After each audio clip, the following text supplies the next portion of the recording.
Shalom Aleichem, Bisem Yeshua Hamasiah, salam sejahtera di dalam nama Tuhan Yesus Kristus. Yesus Jidu Deminggi Ansin, Assalamualaikum warahmatullahi Isa Al-Masih. True God, Jesus Christ, bless you all. Saya Pendeta Henry Tandianta MBS mau menjelaskan sebuah tema. Alkitab tidak ada Elohim, Yehova, Adone, Hasim.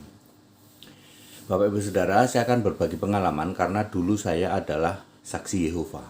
Saya pernah jadi saksi Yehova hampir 3 tahun ya.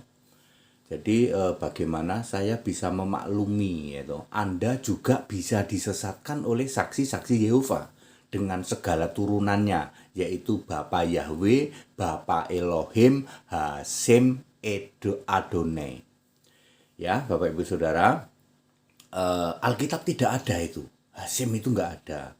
Alkitab cuma mengenal Yahweh di dalam Keluaran 3 ayat 15. Inilah namaku untuk selama-lamanya dan sebutanku turun-temurun. Jadi Yahweh itu nama sebutan. Misalnya Pak Kumis, misalnya Pak Gendut. Jadi Yahweh itu nama sebutan, gitu. Bukan real name, bukan proper name ya. Oke, lalu begini Bapak Ibu Saudara, Yahweh dibentuk jadi manusia di dalam Yesaya 43 ayat 10. Linknya ke Yohanes 1 ayat 14, firman menjadi manusia. Ketika Yahweh dibentuk jadi manusia, perhatikan, maka orang Yahudi dan semua orang yang waktu itu ya, Yesus sudah lahir, tidak ada lagi yang nyebut-nyebut Yahweh. Ingat, tidak ada lagi yang nyebut-nyebut Yahweh. Ya. Kenapa? Karena paham. Ingat, karena paham, karena sudah tahu atau bahasa gaulnya, karena sudah mudeng bahwa Yahweh sudah dibentuk jadi manusia. Yesaya 43 ayat 10. Makanya ada orang Yahudi yang menyambut kedatangan Yesus meskipun jumlahnya sedikit. Saya ulang, semua orang Yahudi yang menyambut kedatangan Yesus sebagai bayi waktu itu di bumi adalah mereka-mereka yang paham, yang sudah ngerti bahwa Yahweh dibentuk jadi manusia. Para 12 murid, 70 murid, 5.000 orang yang ikut makan roti, 4.000 orang yang ikut makan roti, belum termasuk perempuan dan anak-anak. Kalau kali 3 saja ya, anaknya 1 gitu, kali 3, maka setidak-tidaknya selama Yesus menjadi manusia ada kurang lebih 10.000 sampai kalau kali 3 ya 30.000 orang yang percaya kepada Yesus. Waktu itu penduduk Israel berapa? Hari ini saja penduduk Israel itu kalah banyak dengan penduduk Jakarta. Cuman 9 juta per hari ini itu penduduk Israel ya. Anda bayangin waktu itu Yesus, waktu zaman Yesus cuman berapa penduduk Israel, itu pun sudah bisa orang pengikutnya kurang lebih 10 sampai 30.000, 10.000 sampai 30.000 orang. Nah, Bapak Ibu Saudara, Maria, ibu Yesus juga berubah. Dulu menyembah Yahweh dong, tentu saja berubah menjadi menyembah Tuhan Allah Maha Kuasa di dalam Lukas 1 ayat 46, 47, 49. Demikian pula Imam Zakaria, yang tentu saja kalau imam orang Yahudi penyembah Yahweh, berubah menjadi penyembah Tuhan, ya. Tuhan Allah Israel, T-nya huruf besar, UHN huruf kecil. Jadi orang Yahudi menghentikan penyebutan kepada Yahweh karena sudah paham Yahweh dibentuk jadi manusia. Ini dia masalahnya. Yahudi yang dipelopori oleh ahli Taurat KW, orang Farisi, orang Saduki, mereka oleh Yesus dikatakan kamu menduduki kursi Musa. Matius 23 ayat 2. Artinya apa? Mereka merubah-rubah Taurat dan kitab nabi-nabi seenak mereka sendiri. Nubuat-nubuat dirubah. Lalu mereka membuat sebuah doktrin penyesatan, ya. Kami takut menyebut nama Yahweh. Perhatikan baik-baik. Kami takut menyebut nama Yahweh, makanya kami ganti dengan Yehova, Elohim, Adonai, Hashim. Padahal orang Yahudi itu bukan takut nyebut Yahweh, tetapi karena sudah paham Yahweh sudah dibentuk jadi manusia, maka orang Yahudi tidak lagi menyebut-nyebut Yahweh, tetapi dipelintir oleh Yahudi palsu, Yahudi KW, Farisi Saduki mengatakan kami takut. Bahasa gaulnya atut, kami atut kalau nyebut nama Yahweh, makanya kami nyebutnya Yehova, kami nyebutnya Elohim, kami nyebutnya Adonai, kami nyebutnya Hashim. Sampai hari ini pengajaran Yahudi seperti ini masuk di dalam para otak dan pikirannya mereka yang ngaku sebagai pendeta dan ngaku sebagai romo, hasil tahbisan sinode, hasil tahbisan manusia yang mengkudeta haknya Yesus.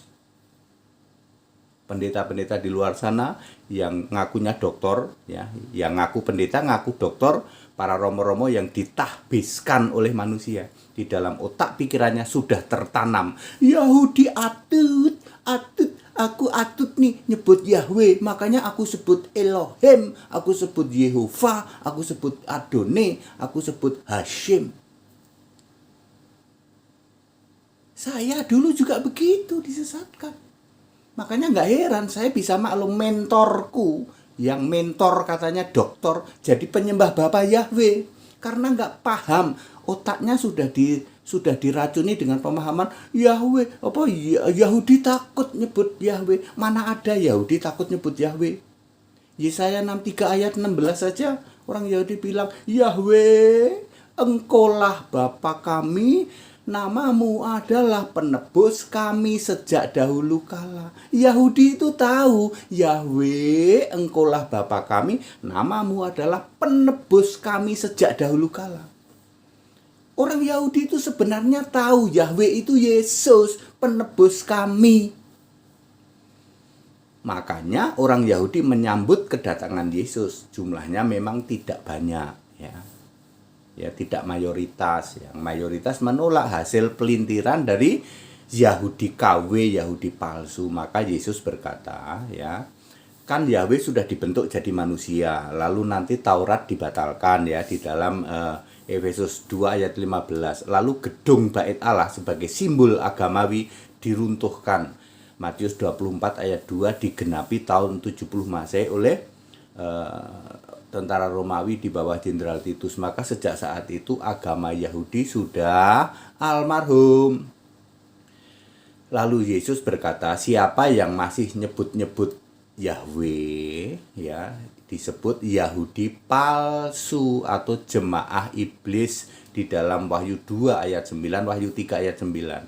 Mentorku, mantan mentorku tak kasih tahu, kalau kamu masuk di dalam Bapa Yahweh, kamu jemaah iblis. Anda yang masih menyebut-nyebut Bapa Elohim, Bapa Adonai, Hashim, Yehova, kamu jemaah iblis.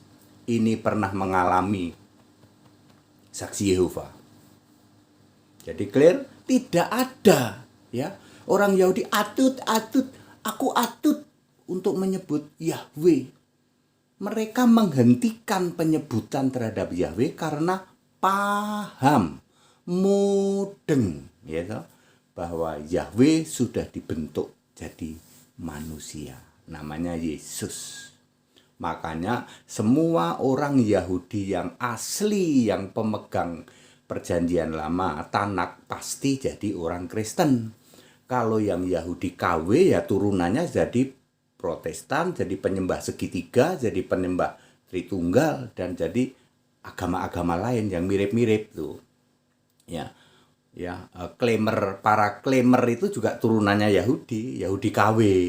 Para klamer itu sama Yahudi KW kan mirip, ya. cara berpakaian mirip, cara bersembahyang mirip, dan lain sebagainya. Makanya Yahudi KW lebih cocok dengan penyembah segitiga, penyembah Tritunggal, dan para klamer. Tetapi Yahudi asli pasti jadi Kristen. Yang percaya Yesus dari dulu pun itu Yahudi sudah tahu. Yahweh, engkaulah Bapa kami, namamu ialah penebus kami sejak dahulu kala. Yesaya 63 ayat 16. Jadi very clear, saya ulang ya. Tidak benar yang mengatakan orang Yahudi atut takut nih nyebut Yahweh. Ya. Orang Yahudi tidak pernah takut menyebut Yahweh. Orang Yahudi asli paham Yahweh sudah dibentuk jadi manusia. Yesaya 43 ayat 10, Yohanes 1 ayat 14. Maka orang Yahudi stop, menghentikan penyebutan Yahweh. Makanya di perjanjian baru tidak ada satupun kata Yahweh. Bukan berarti atut. Maaf nih ya, pikiran dan otak ya yang ngaku-ngaku romo, ngaku-ngaku pendeta, hasil tahbisan sinode, hasil tahbisan manusia yang mengkudeta haknya Yesus. Di otak kalian sudah diracuni pemahaman bahwa orang Yahudi atut menyebut Yahweh, makanya kami ganti dengan Elohim, dengan Yehova, dengan Hashim, dengan Adonai. Ya. Semua Anda semua yang masih sebut-sebut Yahweh, sebut-sebut Elohim, sebut-sebut itu tidak ada di Alkitab semua. Dan Yesus berkata, kamu jemaah iblis, era orang beragama sudah selesai. Clear? That it, segala hormat kemuliaan untuk Yesus Kristus, satu-satunya Allah yang benar. Allah segala masa, sebelum segala abad, sekarang sampai selama-lamanya. Shalom alaihim bisem Yesua Hamasiah. Assalamualaikum warabbani. Yesu Al-Masih, true God Jesus Christ. Bless you all ye Yesus Jidu deming ye ansin. Haleluya. Amin.